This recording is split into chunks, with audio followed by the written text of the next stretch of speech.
So to just kind of walk through the agenda for today, today's session is broken up into two parts. First is going to be a design thinking basics lecture. So that's going to be pretty quick and interactive. It'll be fun.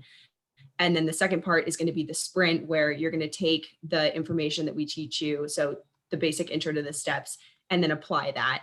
And we're doing it on our New Year's resolutions, but our goal for today is for you to basically immerse yourself in the framework and then be able to take that and apply it to your business or the policies you're planning or the research that you're doing. So even though we're using it for resolutions, our goal really is to teach you that so you can apply it to whatever industry or field you're working in. Okay, so if you were here today, thank you for taking a leap of faith and joining us. We know that the term design thinking is kind of vague or ambiguous, and maybe you think it's a little bit fluffy, and you might be right, but honestly, a lot of people, especially very, very, very high up people in Fortune 500 companies, are paying big bucks to get their master's degree in this framework, or paying top dollar to have people come in and teach it. So as you can see, like a quick Google search, you're seeing Stanford, MIT, Harvard pop up. So we promise this is going to be worth your time, and thank you so much for taking the time to be here. First thing on our to-do list is to redefine design. When you think of design, a lot of people think of graphic design or web design, but what we're going to propose to you today is that you switch out that definition for the process of answering how things should be. So whenever you're designing, you have a choice. So if you're designing an experience, what should that experience look like? If you're designing a policy or a system, you have choices about how it should be and how it should work. Web design, that's a little bit easier to understand how something should look. Product design, how it should feel. But really, we want to emphasize that no matter where you're working or what you're doing, you are designing when you're making those choices about how things should be. So big takeaway for the new definition. So product design, are we designing, a rocking chair for a new mom in downtown New York City? Are we designing a rocking chair for someone in rural America who really likes pine trees, or an alien over here? Experience design, are we building a restaurant on Route 66, or are we, again, building something in downtown New York? And depending on who you're serving, this answer is going to change. Experience design, should we do an amusement park that looks like this, or should we do an amusement park that looks like that? So really, a lot of people come into design thinking and they come into the startup world with a really sound understanding of viability and feasibility. So people have taken business classes, they know how accounting works, they know what kind of money that needs to come in for something to work, or they come maybe from an engineering background or a healthcare background, and they know exactly how something works biologically or mechanically. But what we're going to talk about today is this third element that is super critical, called the desirability piece. So both of these might be viable business models, and they both might be able to be engineered and work. But the desirability piece and the human piece is really the sweet spot. And that's where design thinking comes in, is to help you find what customers are actually going to want and what's going to help your business or policy actually work and take off. And we do that through this process of design thinking, which is where we interview and immerse and imagine ourselves in the user's shoes to find that golden triangle. So yeah, desirability piece is what we are going to be focusing on today. Just some examples. Does anyone have any initial ideas on why so many policies to help people experiencing homelessness fail? No wrong answers. Maybe because they're thinking about I guess not asking homeless people would be helpful, but more of looking at it from a lens that's outside of the problem. Yeah, absolutely. So that goes back to maybe these policies are completely viable and they're completely sound engineering wise, they're feasible, but the people that are putting these policies in place largely don't know what it is like to be homeless, and they don't have an understanding of the trauma that maybe led someone to the position that they're in. And so this is why so many policies fail, is because the policymakers don't really understand what it's like to be these people, and they have no concrete empathy built for them. So this is another famous example. Hopefully it sticks with you. If you've heard it before, no worries, just sit back and listen again. But The Turkana people are a nomadic tribe in Africa, and they face severe famine during the dry season. So their cattle will die if there is a dry season because there's no water for them to drink. So Norway is a philanthropic country that decided they wanted to help this tribe of people. So Norway is a fishing culture, and they said, hey, why don't we help you out? We can build a frozen fishing factory on this lake that the Turkana people migrate around. And this is gonna be a great idea. It's gonna help them make money and provide them a stable source of food beyond just cattle. So they went ahead and they spent several $1,000,000 producing this fishing plant.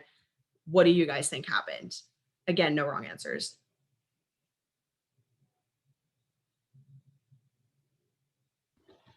I mean, considering that I'm assuming that weather is hot, a frozen fish factory wouldn't necessarily work. The energy costs would be far too large. That's actually very correct. Like the energy costs were way too high. But the big thing is that if they would have taken any amount of time to talk to the Turkana people, they would have immediately figured out that fishing is actually a disgrace in their culture.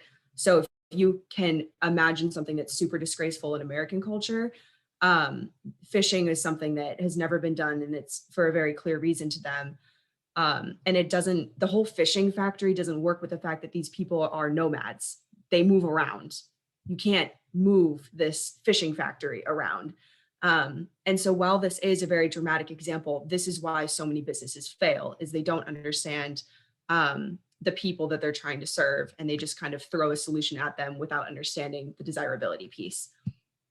So the essence of design thinking is this formalized process of talking to users before spending tons of money. And by involving them in the process, we have a much better chance of finding a winning idea, meaning that it hits the center of desirability, feasibility, and viability. Okay, so good examples, positive stories. How do we think Howard Schultz, who joined Starbucks when they were just 3 stores, built Starbucks from a 3-store industry to 31,000 stores? You could say fairy dust, whatever answer works.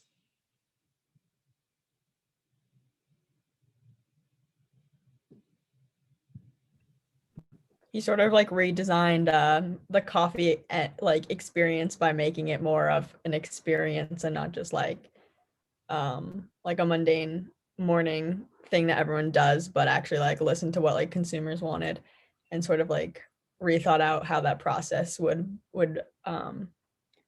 like be better enjoyed by people. Yeah, so Hannah, you're totally right.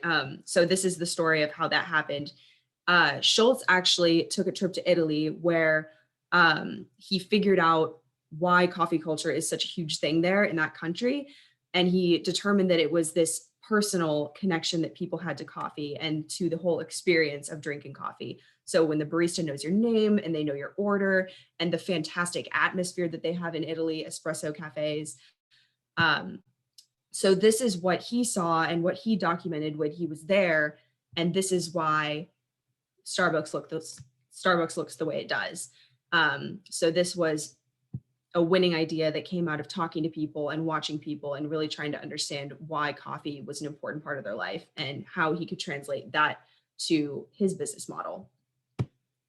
Another fun example, or I guess this one's a little less fun, but if you've ever had an MRI or CT scan as a child, I remember having one. It's a very scary machine that you're kind of being rolled into, and there's a lot of noise.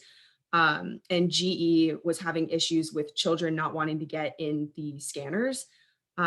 So what they did is they talked to kids and they figured out ways to redesign the CT scanners so that they feel like they're going on an adventure. And this is their best-selling machine, at least from GE, from CT scanners perspective. But yeah, they were able to work with kids and figure out what would make them less afraid. Airbnb. Okay. Anyone have a guess as to why Airbnb was not making any money when they first started? Just look at these pictures as like a little hint. It's really ugly. Thank you. Yes, super ugly. If you were trying to rent a room like I don't know, for your honeymoon or with your family, can you see what you're getting at all? Probably not. So Airbnb was at a severe revenue deficit, and instead of just upping their marketing and spending hundreds of thousands on advertisements, they asked customers, okay, why are you abandoning your cart? Why aren't you following through with your order? And the customers were like, well, I can't really trust this photograph. I have no idea what I'm getting. So Airbnb quickly turned around their model of, or their policy for photographs on their website, and they actually send professional photographers out to take photos, or they have people send in their own, but they follow very strict guidelines. So you can see that these photographs just beautifully showcase what a house has to offer, and you really know what you're getting for your money. And quickly after changing this policy, they doubled their weekly revenue. So some people might think just upping your marketing and upping, the amount of billboards that you have for Airbnb is going to double your revenue, but really it's these simple human-centered changes that that worked for them. Next example, Oral-B. This is another cute one. Oral-B has the best-selling kids toothbrush in the world, and they discovered how to make this toothbrush by watching how kids brush their teeth. Their motor skills aren't finely enough developed to hold an adult toothbrush, so they need ones that are like fatter because they can't curl their little hands around them, which is really precious. But yeah, that's why they have the best-selling toothbrush in the world, and that's why at the dentist's office you see these fatter ones for kids. Last examples, just in case you don't have enough proof yet that this is a framework that works. Has anyone tried popcorners with the chips? Yeah, they're super good. But that was born out of design thinking. Pepsi wanted to create a line of better for you snacks that people could really indulge in and not feel like they're eating a ton of preservatives, et cetera. And then same with Uber Eats. Uber Eats was born out of design thinking. Nike's whole brand expanded to the general public because of design thinking work that they did. And yeah, some last examples. So overall, design thinking is that formalized process for involving users to find those desirable, feasible, and viable solutions that are really going to be worth your time and money in the startup space and everywhere. Okay, so deep breath. We're going to move into the steps. Thank you guys for listening to that first portion. I am going to be going through right now the 5 steps for design thinking. Maddie is going to be teaching you in the sprint part how to actually apply them in depth. So don't worry if you don't get everything down right away here, that's okay. You'll have a whole workbook with everything explained. So the 5 steps are empathize, define, ideate, prototype, test, and refine. And the first step, empathize, is where you are sitting down, interviewing your user, getting data on your user, and making this kind of messy picture of their life and their needs and frustrations and goals.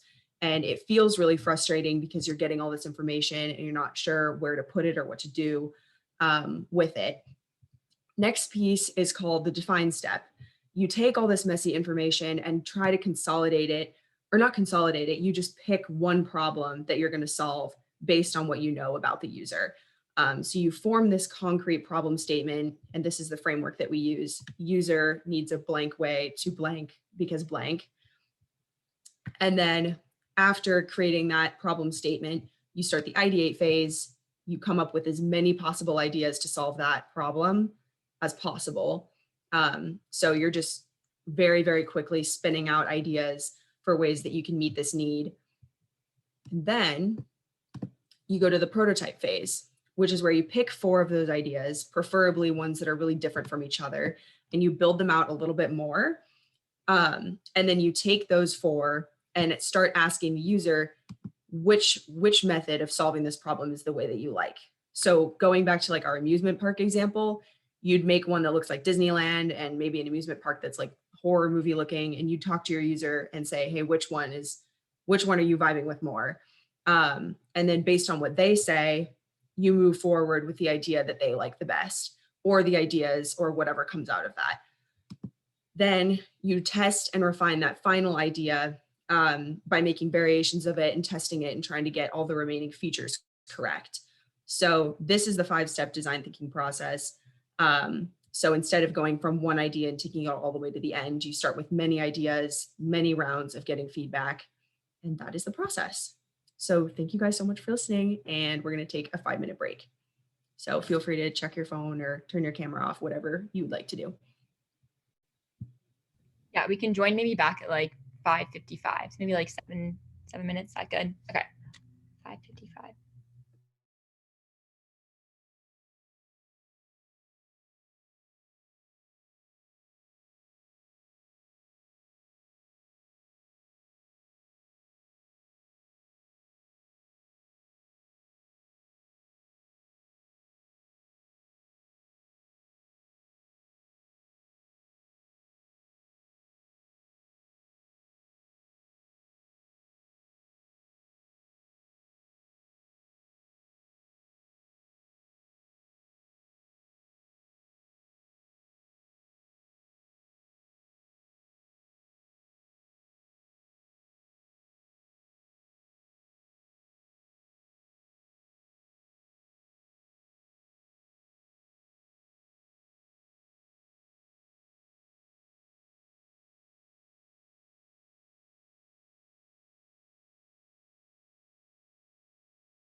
While everyone's just waiting, you'll need your white piece of paper and like a Sharpie or a marker for this next part. So if you guys want to go ahead and grab that, that would be great. Also, there's going to be a couple steps where everyone's going to be muted, but you can listen to music while you ideate. So if you want to pull up your Spotify and just start thinking about stuff you want to listen to, that's great too. If you like silence, have at it.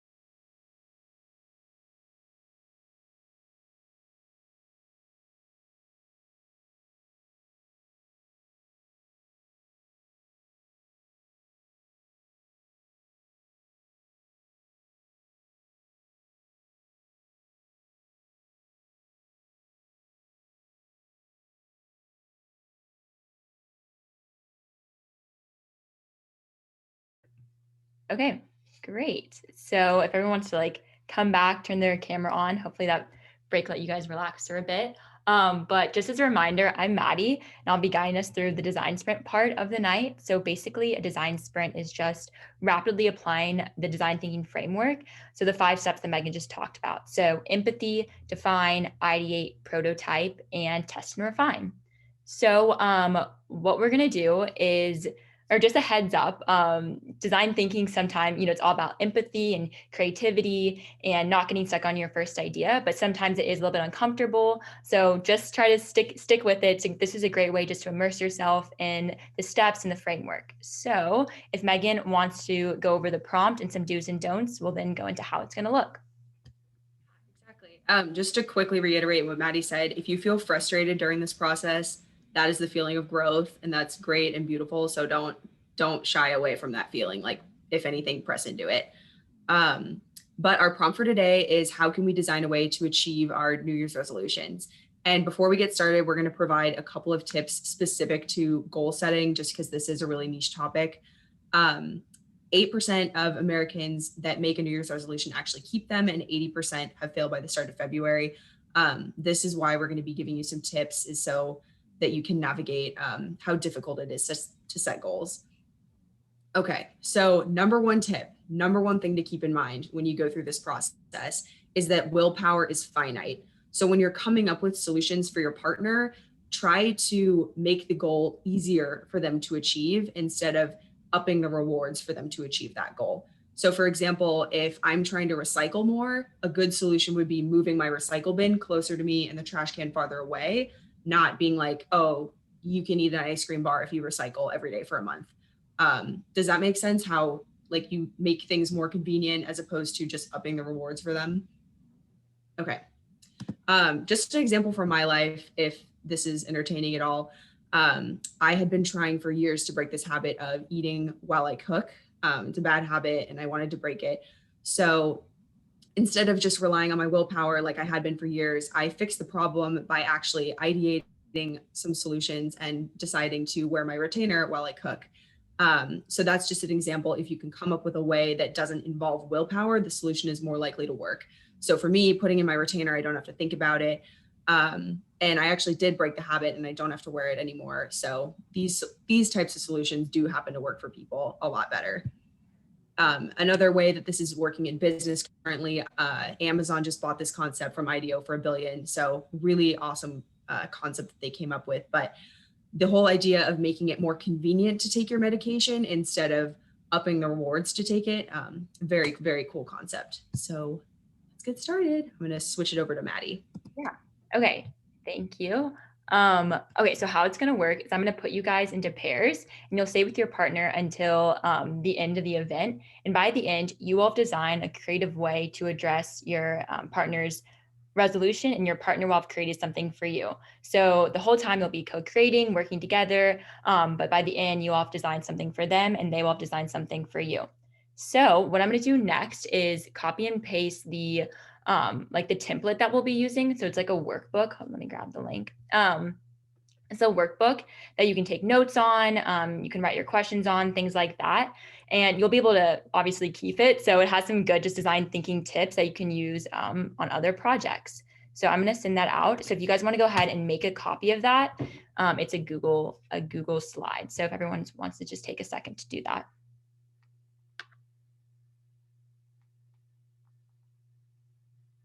Okay. Now that we've done that, so I spent some time whenever Megan was talking, putting you guys in your breakout rooms. So I'm going to open that up now, just so you can get to know each other for about like 2 minutes, introduce yourself, like a little bit, maybe why you decided to come today, and then we'll bring you back and we'll officially start. So no need to use your workbook right now. So I'm going to go ahead and open up all rooms. And as a heads up, you have only 10 seconds to come back. So to make sure to like wrap it up, not the normal 60. Okay. I'm going to send you guys out now.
Hey.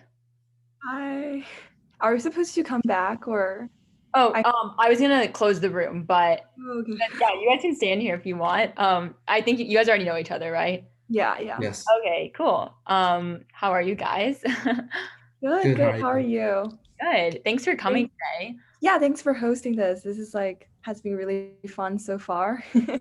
Okay. Are you guys familiar with design thinking at all? Not really. No. Yeah, we're actually competing in the McCloskey competition. That's why we thought like we might need this for our startup. Oh, that's awesome. Yeah. What's your startup? Like, what do you guys have in mind for it? So currently it's called Rocket Ride. It's kind of like a ride sharing platform for Notre Dame students. So it's like cheaper and like more convenient and like safer considering COVID and everything. Yeah. Yeah. That's super cool. I love that. Okay, so I'm like making sure I can broadcast, people know when to come back and things. Okay, hold on. Okay.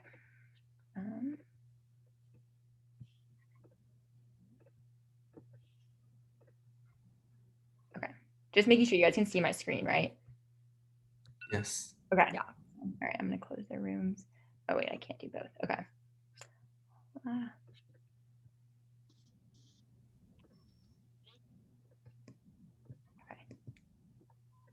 Hey guys. All right. Hopefully people are coming back. Okay, perfect. Welcome back, everyone. So now we're going to go ahead and get started. So if you guys want to just take a minute, I'm on slide 2, just to reflect on your own resolution, so that it's at the forefront of your mind once you start talking with your partner. That's great. And just as a heads up, make sure it's something pretty specific, because when you start designing, you want to make sure it's pretty narrow. So I'm going to give you guys 2 minutes, and I'll notify you at the halfway point, and then when you have 30 seconds left. So if everyone just takes some time in their own workbook to do that, you can begin now.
halfway.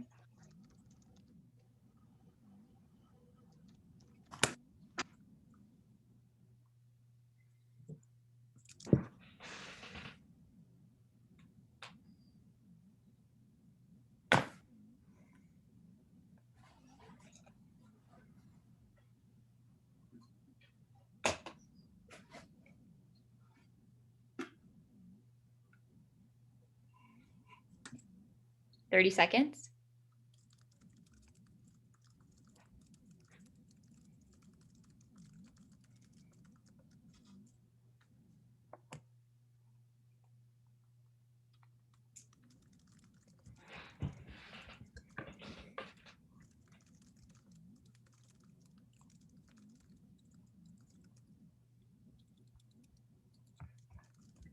Okay, perfect. So now we're going to move on to the first step, which is empathize. So this is all about interviewing your user and imagining yourself in their shoes. So Megan's going to show us a quick technique called the 5 whys that you'll be able to use in these interviews and then hopefully later on in your startups or in your classes, things like that.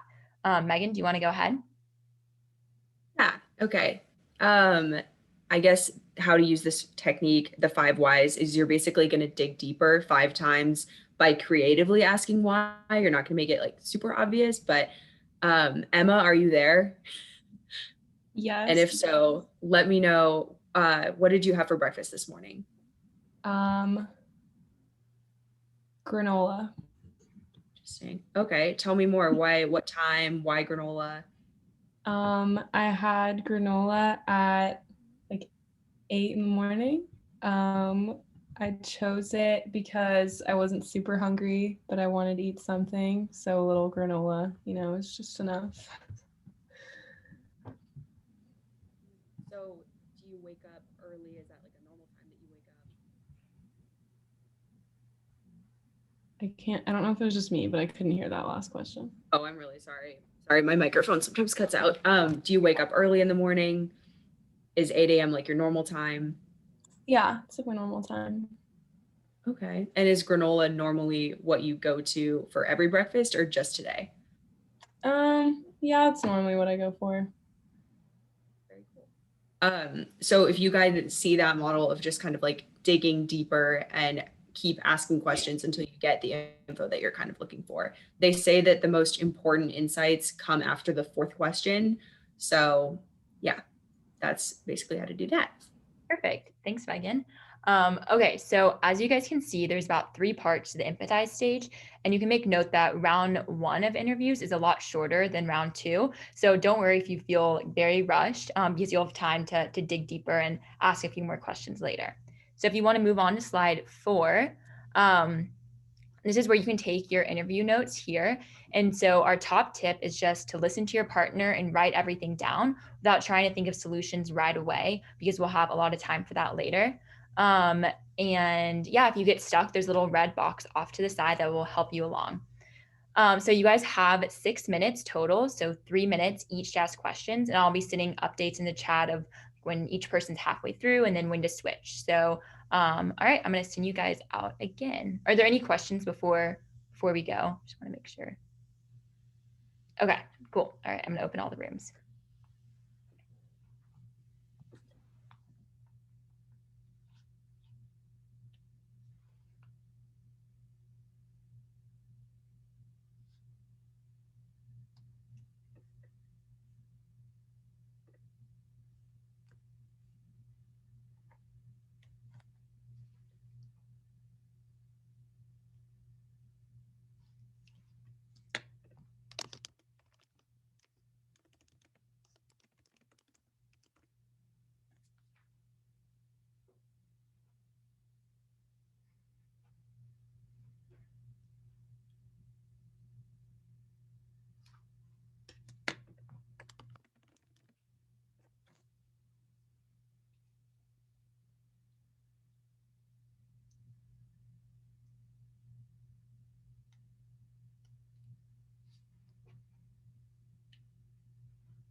All right.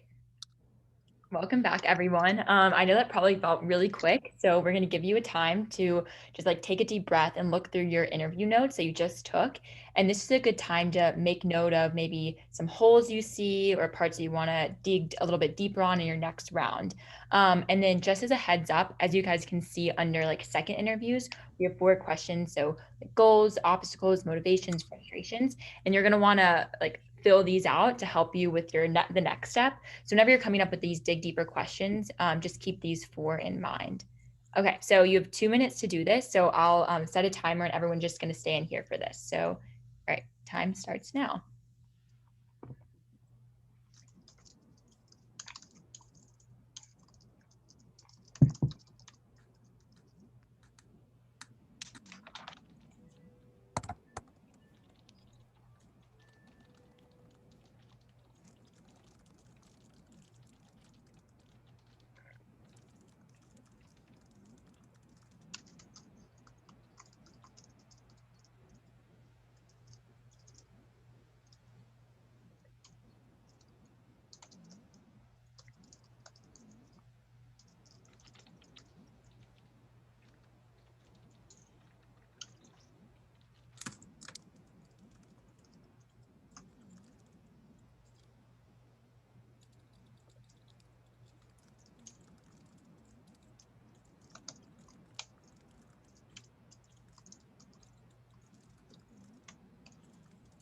All right, halfway through.